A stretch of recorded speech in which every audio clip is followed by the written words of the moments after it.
Assalamualaikum. My name is Sayyida Dua, and today I am presenting in front of you my research article named Improving Maternal Sleep Result from a Tailored Sleep Hygiene Intervention. My supervisors are Dr. Sadaf Ahmed and Dr. Fazan Mirza. I am from the Department of Physiology, Psychophysiology Research Unit, University of Karachi. Basically मैंने जो ये study की है, ये study मैंने mother's पे की है because I want to see their sleep quality देखने के लिए मैंने जो है मदर्स पे स्टडी की है, क्योंकि अक्सर मदर्स जो इन्फेंट्स एंड टॉडलर्स की जो मदर्स होती हैं, छोटे एज ग्रुप की मदर बच्चों की जो मदर्स होती हैं ना, उनकी स्लीप क्वालिटी बहुत ज़्यादा ख़राब होती है due to physiological factors and environmental factors की वजह से, कि उनको स्ट्रेस बहुत होता है और बच्चों की ख्याल रखने की वजह से, और इन सब वजूहात की वजह से जो है मदर की स्लीप क्वालिटी जो है वो बहुत ख़राब होती है. While biological drivers like oxytocin promote maternal infant attachment, these are the often undermined by marital stress and poor sleep hygiene practice. Poor sleep hygiene practices and marital stress की वजह से जो है मदर्स का जो ऑक्सीटोसिन हार्मोन है उसमें imbalance आता है. Oxytocin hormone is very important for maternal and infant attachment. इस हार्मोन में जो है काफ़ी ये हार्मोन जो है इम्बैलेंस होता है इन वजूहात की वजह से. तो इसी वजह से मैंने जो है मदर्स की स्लीप क्वालिटी पे स्टडी की, उनको स्लीप हाइजीन प्रैक्टिसेस प्रोवाइड करके, sleep hygiene practices like caffeine intake जो है वो सोने से पहले 2 घंटे पहले कॉफ़ी या टी इंटेक करें अगर वो बहुत ज़्यादा करती हैं तो. और अपना रूम का एनवायरनमेंट जो है वो काम एंड कंपोज एंड डार्क करके सोएं. डेली जो है वो deep breathing and yoga and stretching and exercise करके सोएं. स्ट्रेस कम लें, और जिस टाइम पे वो सो रही हैं उस टाइम पे डेली सोएं, जिस टाइम पे वो उठ रही हैं उस टाइम पे डेली उठें, अपनी स्किन का ख्याल रखें, अपना ख्याल रखें, और हंसें. लाइक इस टाइप की जो है ना, मैंने स्लीप हाइजीन प्रैक्टिस जो है, स्लीप हाइजीन हैबिट्स मदर्स को प्रोवाइड की थी उनकी स्लीप क्वालिटी को देखने के लिए कि वो इम्प्रूव हो रही है या वैसी ही है. Sure maternal sleep quality enhance overall family wellbeing.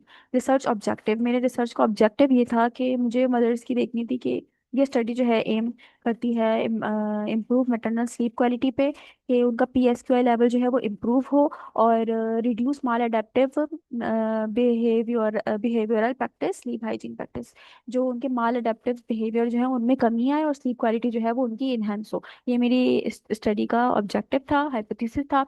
और ये स्टडी जो है randomise control trial based study है. रेंडमाइज कंट्रोल ट्रायल स्टडीज वो होती हैं जिनमें ग्रुप्स को जो है टोटल पार्टिसिपेंट्स को जो है वो दो ग्रुप्स में जो है डिवाइड किया जाता है, एक कंट्रोल ग्रुप एंड दूसरा intervention treatment group. Intervention group को जो है certain types of treatment and practices provide की जाती हैं, और कंट्रोल ग्रुप को जो है कोई भी प्रैक्टिस नहीं प्रोवाइड की जाती. तो इसी तरीके से जो मैंने अपनी मदर्स को जो गैदर किया था, उनमें मैंने जो है कुछ मदर्स को कंट्रोल ग्रुप में डाला था और कुछ मदर्स को इंटरवेंशन ग्रुप में डाला था. मेथोडोलॉजी जो है, मेथोडोलॉजी ये है कि ये जो है randomise control trial based study है, जो कराची में हुई है, पाकिस्तान कराची में हुई है. कराची के जो है मैंने ईस्ट साउथ के इलाकों में जो है इलाकों की जो मदर्स हैं उनको लिया था अपनी स्टडी में. और यूटिलाइज ब्लॉक रेंडमाइजेशन इसलिए ताकि उनमें बैलेंस क्रिएट हो सके, कंट्रोल एंड इंटरवेंशन ग्रुप में बैलेंस करने के लिए जो है ब्लॉक रेंडमाइजेशन यूज की गई थी. ये स्टडी सैंपल मदर जो है उनकी एज जो है 18 to 40 ईयर्स रखी गई थी इंक्लूजन क्राइटेरिया के लिहाज से. और चिल्ड्रंस की जो एज है वो 0 to 2.5 ईयर्स तक के चिल्ड्रंस को लिया गया था, इन्फेंट्स को लिया गया था.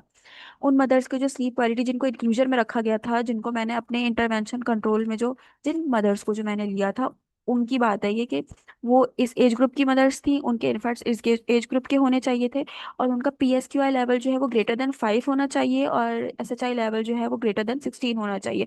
उन मदर्स को जो है मैंने अपनी स्टडी में रखा था. तो फाइनल एनालाइज हुई थी मदर 29 पार्टिसिपेंट्स, जिनमें से इंटरवेंशन पार्टिसिपेंट जो थे वो 14 थे और कंट्रोल पार्टिसिपेंट जो थे वो 15 थे. इंडिपेंडेंट सैम्पल टी टेस्ट जो है वो उनमें कंडक्ट हुआ था उनकी कंपेरेबिलिटी चेक करने के लिए. और इंटरवेंशन ग्रुप में जो है वो 2 वीक्स तक जो है स्लीप हाइजीन प्रैक्टिसेस को फॉलो किया था. मैंने तमाम इंटरवेंशन ग्रुप की मदर्स का एक ग्रुप बनाया था व्हाट्सएप पे, उसके जरिए मैं उन सब मदर्स को डेली रिमाइंडर देती थी और उनसे पूछती भी थी कि उन्होंने डेली प्रैक्टिसेस को फॉलो किया है या नहीं किया है। डीप ब्रीथिंग में मैंने ज़्यादा फोकस किया था क्योंकि मदर्स का ये कहना था कि जो सारी प्रैक्टिसेस हैं वो अपनी डेली रूटीन में फॉलो करती हैं, मगर डीप ब्रीथिंग या डीप ब्रीथिंग एक्सरसाइज वो थी जो काफ़ी मदर्स जो है वो नहीं करती थी, और उससे उनकी स्लीप क्वालिटी में काफ़ी फर्क पड़ा है डीप ब्रीथिंग की वजह से। और फिर मैं जो उनको क्वेश्चन आर्ट प्रोवाइड करती थी उसमें मैंने जो है प्री एंड पोस्ट के क्वेश्चन आर्ट प्रोवाइड किए थे, pre intervention and post intervention. वो क्वेश्चन आर्ट जो है मैंने कंट्रोल ग्रुप को भी दिए थे और इंटरवेंशन ग्रुप को भी दिए थे, फिर मैंने उनके रिजल्ट को जो है आपस में कंपेयर किया था कि pre intervention and pre control के ग्रुप में कितना वाजिया फर्क नजर आ रहा है। देन जो है उनमें अनकोवा टेस्ट अप्लाई हुआ था। रिजल्ट जो है रिजल्ट में participant flow and demographics first बताया गया। Participant flow and demographic total mother जो है वो 29 मदर्स थी, जिनमें इंटरवेंशन 14 एंड कंट्रोल 15 थी। Most participants for age 25 to 30 की जो मदर्स है ना, एज ग्रुप की मदर्स ज्यादातर वो मदर्स थी, मैरिड थी, ब्रेस्ट फीडिंग मदर्स थी। ये जो है डेमोग्राफिक्स है मेरे कि ब्रेस्ट फीडिंग मदर हो, क्योंकि डेमोग्राफिक फैक्टर्स मैंने इसलिए रखे थे कि ताकि पता लग सके कि अक्सर मदर्स ऐसी होती हैं जिनके इन्फेंट्स उनको इतना तंग नहीं करते, लाइक उनको इन्फेंट्स की वजह से स्ट्रेस नहीं होता। और जो मेरे पास मदर थी उनका भी ये कहना था कि इन्फेंट्स की वजह से जो है उनका स्लीप क्वालिटी में फर्क नहीं आ रहा, इन डेमोग्राफिक फैक्टर्स की वजह से फर्क आ रहा है कि उनके हस्बैंड की जॉब जो है वो शिफ्ट्स की जॉब है या गवर्नमेंट जॉब है, और वो जॉइंट फैमिली सिस्टम में रहती हैं, वन रूम में रहती हैं या पोर्शन में रहती हैं, या सेपरेट उनका अपना घर है, या वो ब्रेस्ट फीडिंग मॉम है, क्योंकि ये सब वो फैक्टर्स हैं जिनकी वजह से मदर की स्लीप क्वालिटी में काफ़ी हद तक जो है स्लीप क्वालिटी ख़राब होती है मदर्स की। जो शुरू में base line independent T test जो है कंफर्म करता है बेस लाइन का, जो प्री इंटरवेंशन एंड कंट्रोल के पार्टिसिपेंट थे no significant base line change जो है उसमें शो हुआ है। Pre intervention and pre control में नो सिग्निफिकेंट चेंज, लाइक कि दोनों के जो हैं एक एक ही जैसे हैं, PSQI लेवल भी एंड SHI लेवल भी, प्री इंटरवेंशन प्री कंट्रोल के। और देखिए यहाँ पे जो इनकी पी वैल्यू आई है 0.6 एंड 0.47 इज नॉन सिग्निफिकेंट। यहाँ पे जो है participant flow and attrition, in total enrolled participant थे 46, जिनमें से शुरू में 5 ने जो है एक्सक्लूड कर दिया था। फिर रैंडमाइजेशन में 41 पार्टिसिपेंट्स आए, जिनमें से 16 को इंटरवेंशन ग्रुप में डाला गया और कंट्रोल को 25 पार्टिसिपेंट्स को कंट्रोल ग्रुप में डाला गया। इंटरवेंशन ग्रुप में जो पार्टिसिपेंट्स थे उनमें बीच में ही फॉलोअप के दौरान जो है 2 पार्टिसिपेंट ड्रॉप आउट हो गए थे, और टोटल फाइनल एनालाइज्ड जो थे वो 14 थे। कंट्रोल ग्रुप में 25 से 10 पार्टिसिपेंट्स ने जो है ड्रॉप आउट किया था। बिग ड्रॉप आउट जो है वो मुझे कंट्रोल ग्रुप में शो हुआ क्योंकि मैं कंट्रोल ग्रुप के साथ स्टक नहीं थी। कंट्रोल ग्रुप को जो है मैंने इंटरवेंशन प्रैक्टिसेस फॉलो करने को नहीं दी थी, मैंने इनको डेली रिमाइंडर्स नहीं देती थी, इस वजह से इस ग्रुप में मुझे काफ़ी हद तक जो है ड्रॉप आउट मिले। फिर टोटल एनालाइज पार्टिसिपेंट्स थे इसके 15। फिर टोटल मेरे पास पार्टिसिपेंट्स हुए 29, जिनको मैंने अपने इंटरवेंशन और कंट्रोल पार्टिसिपेंट्स में फिर डिवाइड किया था, मतलब 14 जो है वो इंटरवेंशन के थे और 15 जो है वो कंट्रोल के थे, तो टोटल मेरे पास थे participants 29। Within group significant changes within group significant changes the intervention group showed significant clinical. Intervention group ने जो है वो सिग्निफिकेंट इंप्रूवमेंट शो की थी as compare to the control group, यानी कि स्लीप हाइजीन प्रैक्टिसेस की वजह से सिग्निफिकेंट चेंज जो है वो नजर आया है इंटरवेंशन ग्रुप में। Pre post intervention and post control, there is a significant difference in these। इनके सिग्निफिकेंस जो है सिग्निफिकेंट लेवल हम यहाँ से भी चेक कर सकते हैं कि PSQI का मीन था पहले प्री इंटरवेंशन ग्रुप का मीन था 9 प्री में, यानी प्री इंटरवेंशन में, और पोस्ट में 5.29, यानी 9 से 5 तक का उनका डिफरेंस आया, यानी there is a change. And control में भी यही देखिए, अगर PSQI लेवल जो है कंट्रोल का शुरू में था प्री इंटरवेंशन से पहले 8.47 और इंटरवेंशन के बाद 8.53, यानी कंट्रोल में इतना चेंज नहीं आया, उनकी स्लीप क्वालिटी वैसी ही थी, मगर इंटरवेंशन ग्रुप के पार्टिसिपेंट्स में, इंटरवेंशन ग्रुप की मदर्स में जो है चेंज नजर आया, which is shows by their significance level less than 0.001 which is significant, and 0.944 which is not significant। And ANCOVA test जो है वो पोस्ट पोस्ट में किया था। पोस्ट इंटरवेंशन के पार्टिसिपेंट्स में एनकोवा जो है अप्लाई हुआ था after controlling for baseline scores. Intervention had a highly significant effect on all primary outcomes. जो ऑरेंज कलर से जो डॉटेड लाइन शो हो रही है वो प्रिडिक्टेड PSQI स्कोर है जो एनकोवा ने प्रिडिक्ट किया है, और जो ब्लू से शो हो रही है वो पोस्ट आउटकम्स हैं जो हमारे आए हैं।